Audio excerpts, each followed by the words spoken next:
another NFL file, which means there's another AFC South team to talk about. And that team, of course, is the Indianapolis Colts. Last season, they ended the record with 4-12-1.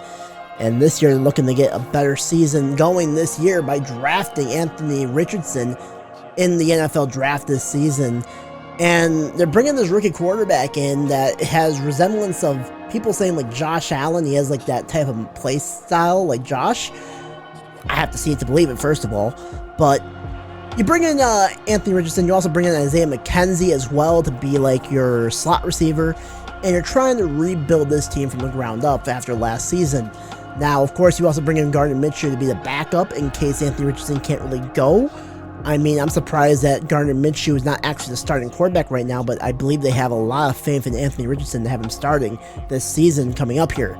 Now, of course, the big news of the Indianapolis Colts on offense is Jonathan Taylor. He's listed right now on the starter for running back, but it's obviously not going to be him. It's going to be Zach Moss starting because he has requested a trade and he wants out.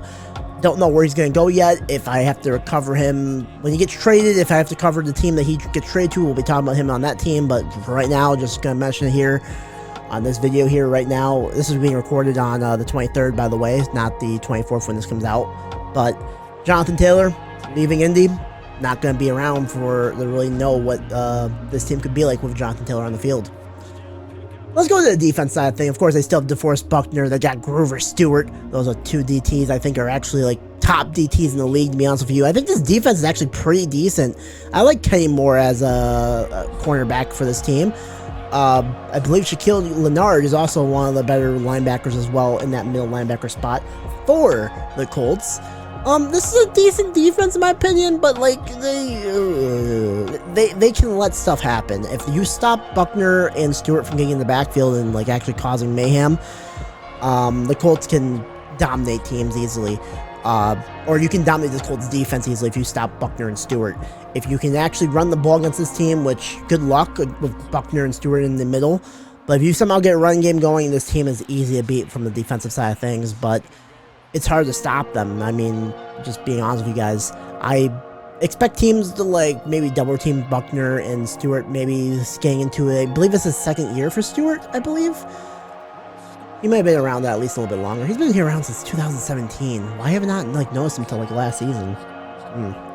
But yeah, Buckner's like a stud, so watch out for Buckner. But besides that, I mean, this defense can be hit and miss. It depends on the day you see him.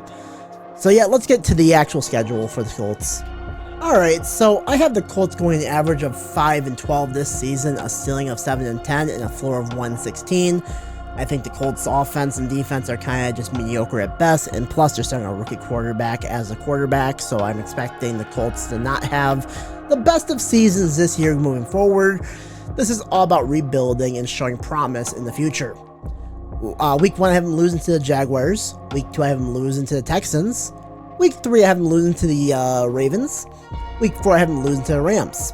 Week 5 I have them beating the Titans in their first official win for Anthony Richardson. Week 6 I have them losing to the Jaguars again. Losing to the Browns. They beat the Saints. They beat the Panthers. Lose to the Patriots. Lose to the Buccaneers. Lose to the Titans. Lose to the Bengals. Lose to the Steelers. Lose to the Falcons. They beat the Raiders, and then they beat the Texans to end with a 5-12 record. Now, of course, those games with the white marks could be back and forth. They could go 7-10, and I think that's their ceiling here. I don't think they go above 500, but if they surprise the world and shock me, I wouldn't be too surprised because of Anthony Richardson showing out and showing that he's actually a better quarterback than what people are going to be expecting from him tonight. So yeah, that is my prediction for the Colts season. So my final thoughts for the Colts this season is that this is not a bad season to start the rebuild, start getting better in general in future seasons to come, and just to relax. I mean, you got a rookie quarterback under center. You don't need to win like 24 games this season coming up, but I mean, this is all about showing improvement from last season, and going 5-12 this season would be an improvement because you have one more win than you do from last season. Of course, if you can get even better than 5-12, that is like the ideal scenario. However, you do not want to go 1-16 or go 3-5. think 3-13, I think is the actual record you can go in this season. You don't want to have just 3-1 wins. You want to show improvement from previous season, and this is the best case to do so. And honestly, your floor becomes even 0-17 without Jonathan Taylor on the field anymore, because Jonathan Taylor left. And I think that's also why I gave him away against like the Raiders and the Saints and the Panthers, is because of Jonathan Taylor. And those games now just flip-flop and turn into a loss because Jonathan Taylor's leaving. But it's okay. You knew what you guys were getting into when you drafted a rookie quarterback, and you guys knew you weren't going to be like the best team this season. So just improve, and let's see how you do this season, and let's see if you guys get better in the years to come. So yeah, that's my prediction for the Colts record this season and the schedule for their season. Come back soon, as we'll be talking about the other team in the AFC South that's going to be starting a rookie quarterback. Of course, I'm talking about the Texans. I'll see you guys then. Peace.